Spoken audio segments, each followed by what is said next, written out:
Afternoon, Jehovah's Witnesses. Oh, that was quick. Hello.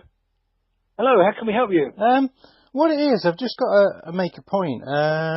You know, in 2016, you celebrated the memorial of Jesus' death on the 23rd of March. Right? But according to the Hebrew calendar, that was an Adar 2, the 13th. Nice and 14th, which is when you celebrate the memorial, was actually on April the 22nd. So how do you explain that? It's a month out, 30 days. You celebrated the memorial in 2016, 30 days before it should have been done. Oh, truth be told, I couldn't give you oh dear, I wonder why Jehovah did that. Why don't you put that down in writing and send it in to us, and we'll respond to you in kind when we do our research. Yeah.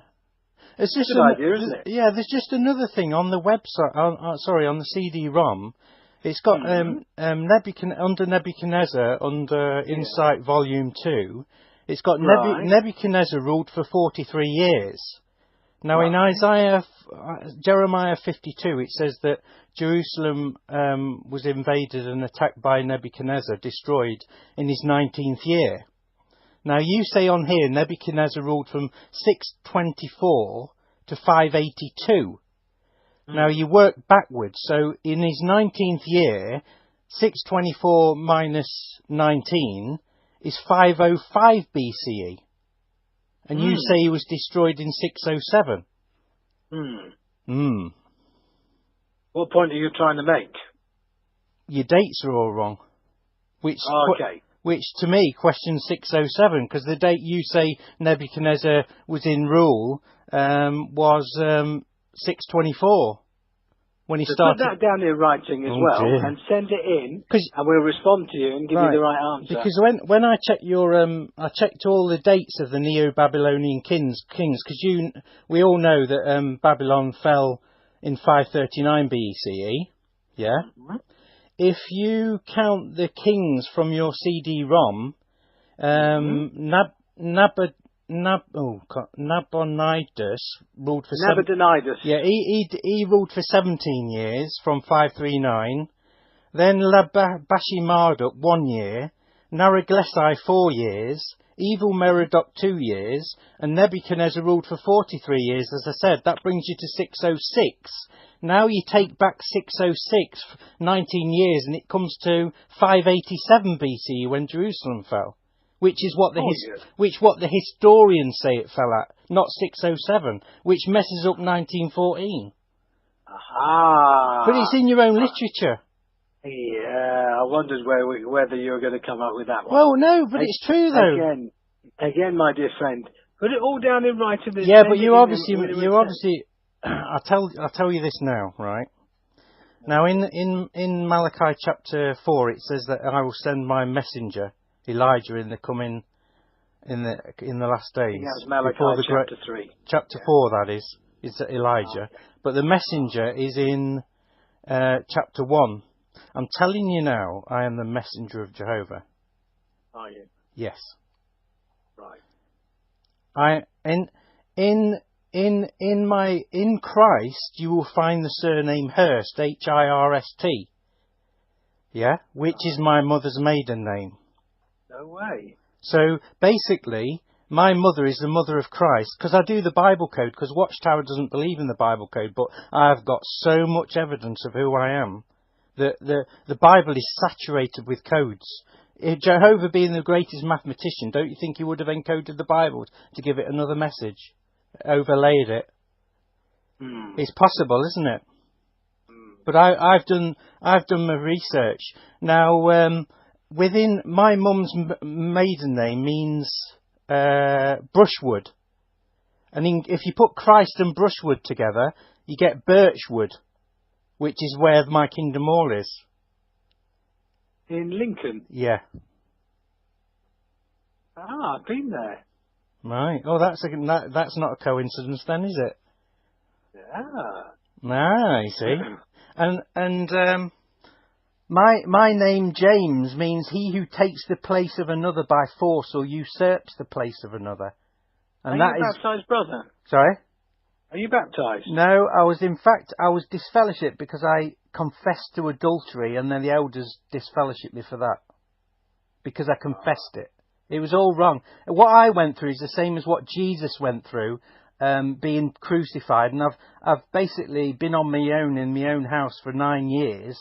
Like it says in Ezekiel chapter 4, it says, they will tie you so that you can't go amongst them, and you will be shut up in your house. So the prophecy about me. I tell you what, I've got so much evidence that it just... my name, Hashe, H-A-C-C-H-E, yeah? Yeah? Can I just spell that again? H-A-C-C-H-E. H-A-C-C-H-E. Do you know what that means? So James Hashe, no. Hashe means small gate. Jesus said at Matthew 7:13, go through into the narrow gate. Oh, okay. And it also means door as well. It also means floodgate. And in Malachi chapter 3, it talks about God opening the floodgates to heaven. So what I'm saying is, I'm telling you now, you'll know that I'm a prophet because the stock market is going to crash before your memorial night on the 19th of April. And the crash of the stock market is the crash of Watchtower. Because I am the messenger. Because he comes to the temple. Because he says he'll sort out the sorcerers and all the disgusting things. I mean, the thing is, what's quite interesting, you know Israel. You know Israel. It has 8.5 million inhabitants. Yeah. Population 8.5 million. Jehovah's Witnesses are 8.5 million. The difference between Israel population and Jehovah's Witness Peak Publishers is only 127,000. So Jehovah's Witnesses are God's chosen people. Yeah? Yeah. Now, did the Israelites sin against God and committed adultery? Yeah? And sinned and worshipped false gods. And God brought them back again. That's exactly what he's going to do with Watchtower. Because you know Watchtower joined the United Nations back in 1992, don't you? So how do you think you're going to get away with that, with having adultery with the nations? Do you get what I'm saying? James, is this logical? Thank you for your phone call, my friend. All right.